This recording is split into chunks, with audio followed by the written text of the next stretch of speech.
Hello दोस्तों, हमारे channel पे आपका स्वागत है। आज का वीडियो इंपॉर्टेंट होने वाला है क्योंकि हिंदी व्याकरण का जो इम्पॉर्टेंट पार्ट है क्रिया, इससे हर एक एग्जाम में एक ना एक प्रश्न पूछे जाते हैं। तो इसको हम डिटेल से पढ़ेंगे, वीडियो लंबी हो जाएगी, लेकिन एक बार इस वीडियो को देख लेंगे तो हमको क्रिया से रिलेटेड जो प्रश्न होंगे सारे सॉल्व हो जाएंगे। ठीक है, पहले क्रिया की परिभाषा देख लेते हैं। जिन शब्दों से किसी कार्य का करना या होना का बोध होता है तो उसे क्रिया कहते हैं। अगर कोई शब्द ले लेंगे तो उससे कार्य का होना प्रकट हो। अब एग्जांपल में समझते हैं।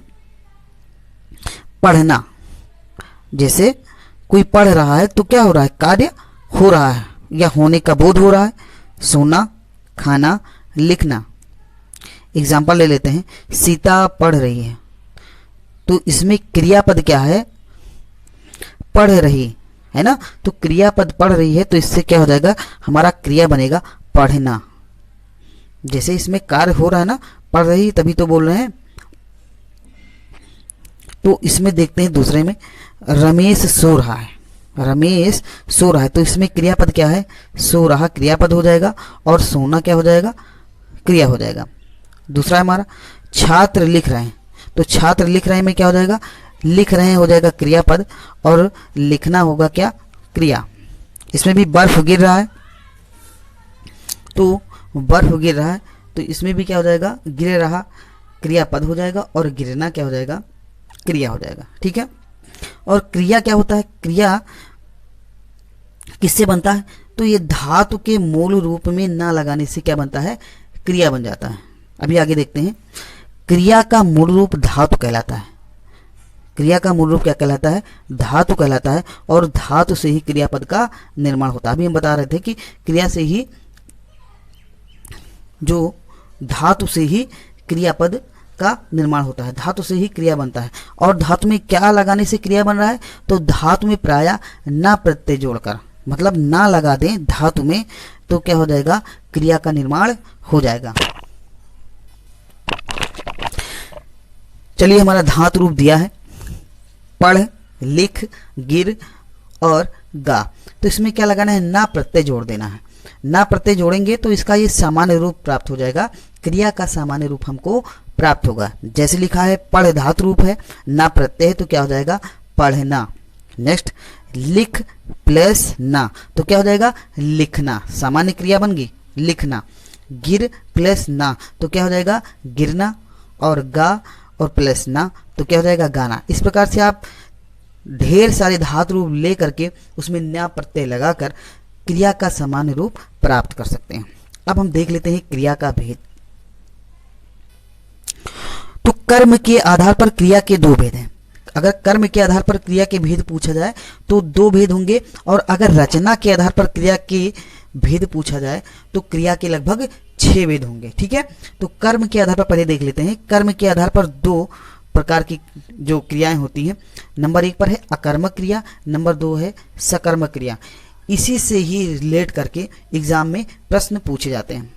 आपको क्रिया दे देगा तो पूछेगा उसमें कि ये बताइए इसमें कौन सी क्रिया है, अकर्मक क्रिया है या सकर्मक क्रिया है। तो अभी आगे हम डिफिनीशन देखेंगे, तो उससे हम जान पाएंगे या फाइंड आउट कर पाएंगे कि ये अकर्मक क्रिया है या सकर्मक क्रिया है।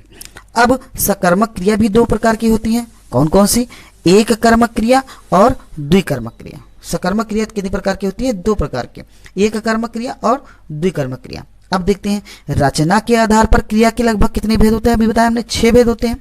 कौन कौन से, सामान्य क्रिया, दूसरे नंबर पर संयुक्त क्रिया, तीसरे नंबर पर है नाम धातु क्रिया, चौथे नंबर पर है प्रेरणार्थक क्रिया, और 5वें नंबर पर है पूर्वकालिक क्रिया, और 6ठे नंबर पर है अपूर्ण क्रिया। तो पहले कर्म के आधार पर 2 प्रकार की क्रिया हमने बताया है। तो पहले सबसे पहले अकर्मक क्रिया की परिभाषा देख लेते हैं और ट्रिक देख लेते हैं। तो अकर्मक क्रिया की परिभाषा क्या होती है, जिस क्रिया का फल कर्ता पर ही पड़ता है उसे अकर्मक क्रिया कहते हैं। अकर्मक का अर्थ होता है बिना किसी कर्म के। तो इसमें क्रिया का फल कहां पर पड़ना चाहिए, कर्ता पर। इसमें कर्ता मेन ही होता है, कर्म होता ही नहीं। ठीक है, तो देखिए, राधा रोती है, राधा रोती है, तो रोती है तो क्या हो जाएगा, रोती है हमारा एक क्रिया हो जाएगा, और क्रिया का फल जो है राधा पर पड़ रहा है। कौन रोता है, राधा रोती है, तो राधा क्या है यहाँ पे, राधा है हमारे कर्ता, इसलिए क्या हो जाएगा, ये अकर्मक क्रिया हो जाएगा। मोहन पढ़ता है, तो पढ़ता किससे रिलेट हो रहा है, कहाँ फल इसका पड़ रहा है, क्रिया का फल, तो ये मोहन पर ही पड़ रहा है, तो ये क्या हो जाएगा, अकर्मक क्रिया हो जाएगी। श्याम कूदता है, तो कूदता क्या हो जाएगा, अकर्मक क्रिया। ठीक है, क्योंकि इसमें कर्म नहीं है, इसमें क्रिया का फल कर्ता राधा मोहन श्याम पर ही पड़ रहा है। अब ट्रिक देख लेते हैं, ट्रिक इंपॉर्टेंट है।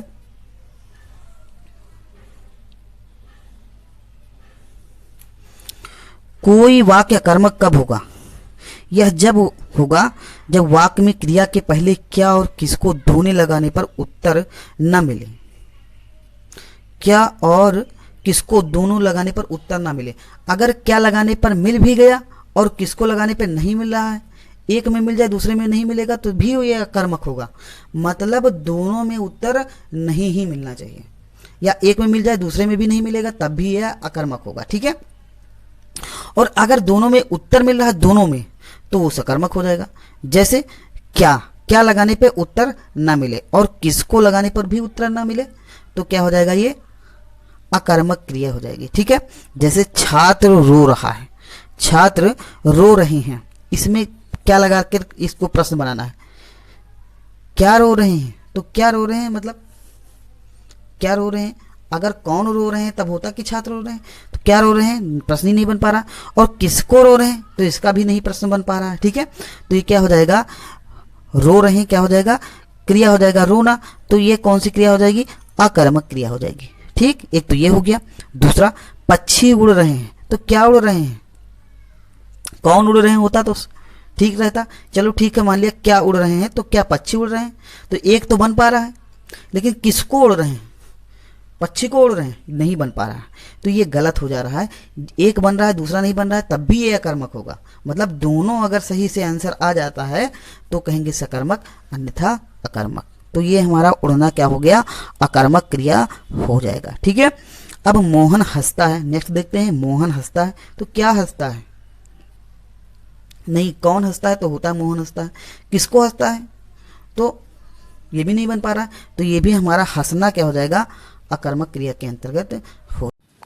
सकर्मक क्रिया, जिस क्रिया के साथ कर्म हो या कर्म की संभावना हो, या जिस क्रिया का फल कर्म पर पड़ता है, किस पर पड़ता है, कर्म पर पड़ता है, तो वह सकर्मक क्रिया कहलाती है, या उसे सकर्मक क्रिया कहते हैं। इसमें क्या हो जाएगा, वाक्य में क्रिया के साथ में कर्म भी होगा, है ना। सकर्मक का अर्थ होता है कर्म के साथ, मतलब सकर्मक क्रिया के साथ में क्या हो जाएगा, कर्म होगा। ठीक है, उदाहरण देख लेते हैं, अभी समझ में आ जाएगा। सुमित फल खाता है, श्याम पुस्तक पढ़ता है, राधा साइकिल चलाती है, तो ये क्रिया हो जाएगा खाता, और कर्म क्या हो जाएगा, फल। तो कर्म के साथ में क्या है, क्रिया। पुस्तक क्या है, पुस्तक भी कर्म है, क्रिया के साथ में ये पढ़ता है, तो क्रिया के साथ में क्या हो जाएगा, कर्म पुस्तक भी लगा है, तो ये भी क्या हो जाएगा, सकर्मक क्रिया हो जाएगी। चलाती है, क्या चलाती है, साइकिल, तो साइकिल हमारा कर्म है, तो ये भी क्रिया कर्म के साथ में है, तो क्या हो जाएगा, हमारा सकर्मक क्रिया होगा। इसमें कर्म है तथा इसका प्रभाव कर्म पर ही पड़ रहा है। किसका प्रभाव, क्रिया का प्रभाव। ठीक है, अब ट्रिक देख लेते हैं। कोई वाक्य सकर्मक जब होगा जब वाक्य में क्रिया के पहले क्या और किसको दोनों लगाने पर उत्तर मिलेगा। अगर कोई वाक्य दे दिया जाए और फिर आपको क्या करना है, इसमें क्रिया के पहले क्या लगा करके उत्तर ढूंढना है और किसको लगा करके उत्तर ढूंढना है। अगर उत्तर मिल जाता है तो कह देंगे क्या, ये सकर्मक क्रिया है। एक एग्जांपल लेते हैं, अभी समझ में आ जाएगा। क्या लगाने पर उत्तर मिले और किसको लगाने पर उत्तर मिलना चाहिए, अगर मिल रहा है तो क्या हो जाएगा, सकर्मक क्रिया के अंतर्गत आएगा। एग्जाम्पल है, सुमित फल खाता है, बना लीजिए।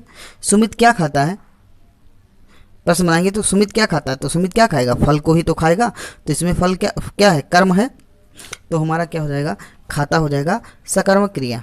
फिर से देखते हैं, सुमित किसको खाता है, तो सुमित फल को खाता है, किसको खाता है, फल को खाता है, तो इससे भी लग रहा है कि प्रश्नवाचक चिन्ह का आंसर मिल रहा है, तो ये क्रिया क्या हो जाएगी, सकर्मक क्रिया हो जाएगी। श्याम पुस्तक पढ़ता है, इसका भी एग्जाम्पल बना लेते हैं। श्याम क्या पढ़ता है? तो श्याम पुस्तक पढ़ता है। श्याम किसको पढ़ता है? तो इसका एग्जाम्पल हो जाएगा श्याम पुस्तक को पढ़ता है। दोनों बन रहा है, तो ये क्या हो जाएगा? पढ़ना भी हो जाएगा सकर्मक क्रिया इस वाक्य में। राधा साइकिल चलाती है, इसको भी प्रश्न बनाइए। राधा क्या चलाती है?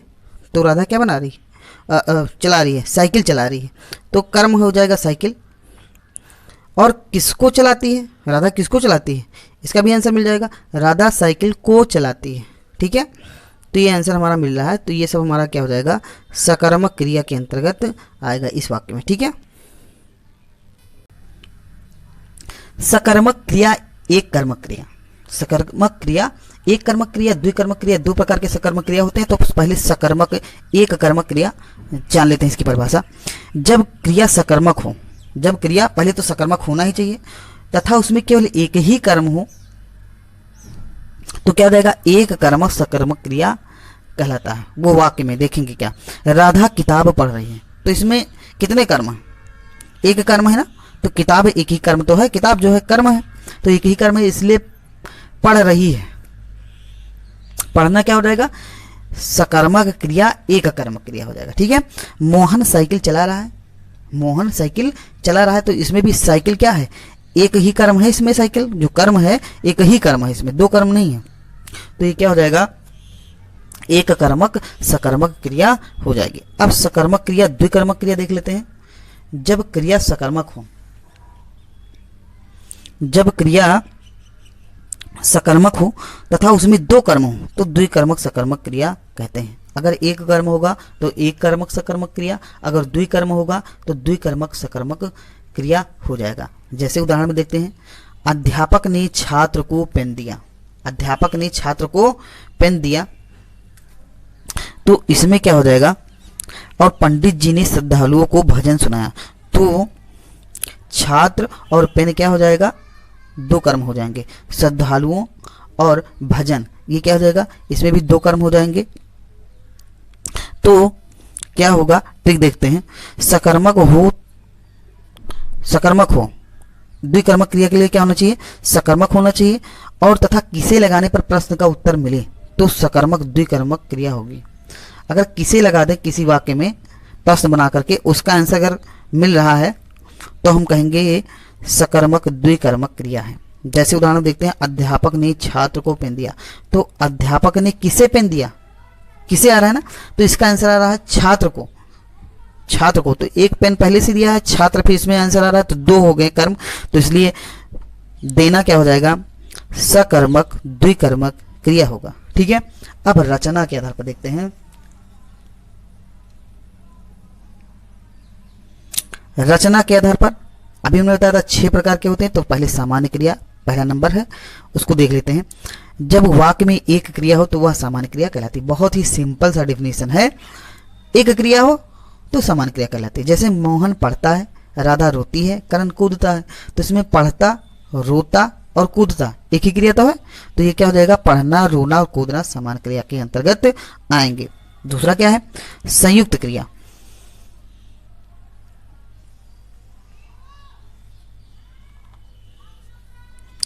यदि किसी वाक्य में दो या दो से अधिक क्रिया हो तो उसे संयुक्त क्रिया कहते हैं। बहुत अच्छा है। दो क्रिया से अधिक होनी चाहिए या तो दो क्रिया होनी चाहिए, तो कौन सी क्रिया? संयुक्त क्रिया। अगर एक क्रिया है तो कौन सी क्रिया? सामान्य क्रिया। चिड़िया उड़ा करती है, तो उड़ना और करना कितना है? दो क्रियाएं हो गई इसमें, तो हो जाएगा क्या? संयुक्त क्रिया हो जाएगी।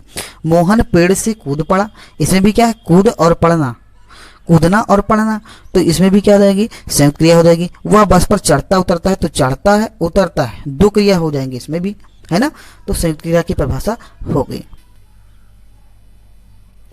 नंबर तीसरा है हमारा नाम धातु क्रिया।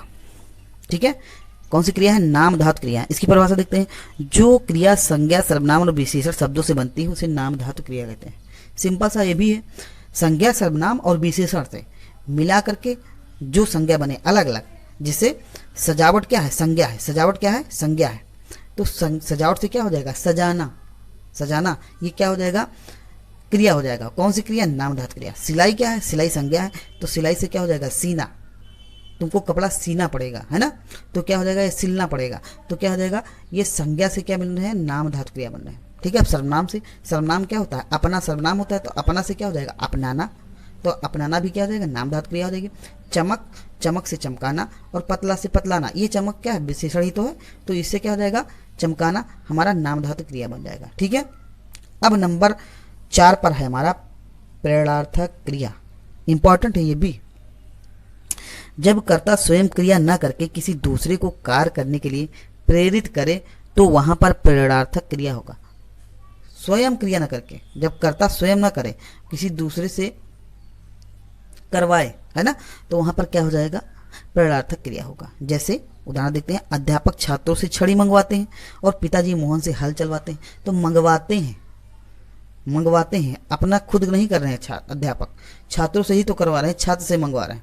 ऐसे पिताजी खुद नहीं हल चला रहे हैं, चलवा रहे हैं मोहन से, तो मंगवाते और चलवाते क्या हो जाएगा, प्रेरणार्थक क्रिया।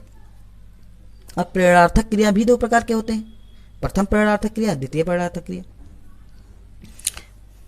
जैसे खुद है, अगर खुद काम कर रहे हो तो वो क्रिया हो जाएगी प्रथम प्रेरणार्थक क्रिया। अगर वही चीज किसी दूसरे से करवा रहे हो तो हो जाएगी द्वितीय प्रेरणार्थक क्रिया। जैसे 2 लोग होंगे, जैसे मैं और आप, तो मैं अगर उठा रहा हूँ, देखिए उठाना है जो, तो मैं उठा रहा हूँ तो हो जाएगा प्रथम प्रेरणार्थक क्रिया, और मैं तुमसे उठवा रहा हूँ ना, तो उठवाने को क्या बोलेंगे, द्वितीय प्रेरणार्थक क्रिया। ठीक है। इसी प्रकार से है हमारा पीना, पीना से हो जाएगा पिलाना या पिलवाना। ठीक है। देना, दिलाना या दिलवाना। नेक्स्ट है खाना, खाना का क्या हो जाएगा, खिलाना और खिलवाना। ठीक है। अब नेक्स्ट देखते हैं पूर्णकालिक क्रिया। इसकी परिभाषा देखते हैं, मुख्य क्रिया से पहले होने वाली क्रिया को पूर्णकालिक क्रिया कहते हैं। मुख्य क्रिया से, इसमें कर या करके जोड़ देते हैं। जैसे उदाहरण देखते हैं, मैं मैच खेलकर काम पूरा करूंगा। तो पूर्णकालिक क्रिया मतलब पूरा कर, मैं पूरा करने के बाद मैं यह कार्य करूंगा। तो कह रहा कि खेल कर पूरा करूंगा, खेल कर, तो क्या हो जाएगा, इसमें हो जाएगा पूर्णकालिक क्रिया। मैं बाजार जाकर, पहले मैं बाजार जाऊंगा, उसके बाद किताब खरीदूंगा, तो क्या हो जाएगा, इसमें भी पूर्णकालिक क्रिया हो जाएगी। ठीक है। अब लास्ट है हमारा अंतिम क्रिया, अपूर्ण क्रिया। जहां क्रियापद होने पर भी वाक्य का अर्थ पूरी तरह से स्पष्ट नहीं हो पाता है, उसे अपूर्ण क्रिया कहते हैं। जैसे मोहन है, तो मोहन क्या है, खड़ा है, बैठा है, सोया है, मोहन रो रहा है, तो इसमें ये अपूर्ण है। और अगर यही लिख देंगे मोहन खड़ा है, तो ये क्या हो जाएगी, पूर्ण हो जाएगी। तो ये हमारा क्या है, मोहन है, तो ये अपूर्ण क्रिया है। किताब है, तो ये भी क्या हो जाएगी, अपूर्ण क्रिया के अंतर्गत आ जाएगा। ठीक है।